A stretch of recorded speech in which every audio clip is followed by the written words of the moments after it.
Hello বন্ধু, আমি টগরি রান্নাঘরে সবাই দেখতে থাকুন। আজকে করবো চিংড়ি মাছ দিয়ে বেগুনের ঝাল। প্রথমে আমি গ্যাসে একটা কড়া বসিয়ে নিয়েছি। কড়াটা গরম হয়ে গেলে দিয়ে দেবো রিফাইন অয়েল। এবারে আমি নুন হলুদ মাখানো চিংড়ি মাছটাকে লাল লাল করে ভেজে তুলে নেবো। বেগুন আর আলুটা আগে আমি কেটে ধুয়ে ভালোভাবে পরিষ্কার করে নিয়েছি। বেগুনটা ভালোভাবে সরু সরু করে কেটে নিতে হবে। এবারে আমি বেগুনটা লাল লাল করে ভেজে নেবো।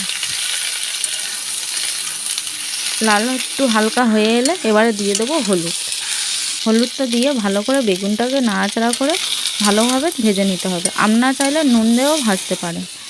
এবার আমার বেগুনটা ভাজা হয়ে গিয়েছে, এবার আমি তুলে নেব। এবার আমি আলুগুলো হালকা করে ভেজে নেব।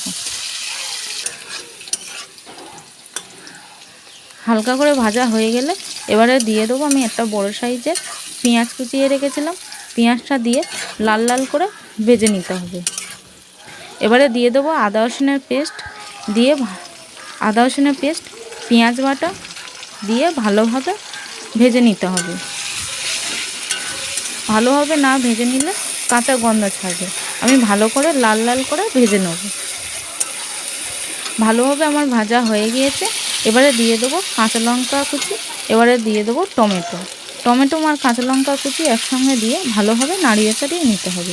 এবারে দিয়ে দেবো পরিমাণ মতন হলুদ, স্বাদ মতন লবণ, কাশ্মীরি লাল লঙ্কা দিয়ে মশলাটা ভালোভাবে কষিয়ে নিতে হবে। এবার অল্প পরিমাণে জল দিয়ে দেবো। জলটা দিয়ে ভালোভাবে নাড়াচাড়া করে নিতে হবে। দিয়ে ভালোভাবে মশলাটা আমি কষিয়ে নেব। তেল ছেড়ে দিলে এবারে উপর থেকে আমি বেগুন আর চিংড়ি মাছটা দিয়ে দেবো। ভালোভাবে আমার যেহেতু তেল ছেড়ে দিয়েছে, এবারে বেগুন আর চিংড়ি মাছটা উপর থেকে দিয়ে এবারে 10 মিনিটের জন্য ঢাকা দিয়ে দেবো। 10 মিনিট পরে ঢাকাটা খুলে নেবো। এবারে উপর থেকে আমি দিয়ে দেবো ধনেপাতা কুচিটা দিয়ে ভালোভাবে হালকা হাতে নাড়াচাড়া করে নেবো, যাতে বেগুনগুলো যেন ঘেঁটে না যায়। এবারে দিয়ে দেবো উপর থেকে গরম মশলাটা দিয়ে ওরকম হালকা হাতে নাড়াচাড়া করে নিতে হবে। আমার ভিডিও যদি ভালো লেগে থাকে লাইক, কমেন্ট, শেয়ার করতে ভুলবেন না। পাশে থাকে বেল আইকনটি ক্লিক করে দেবে।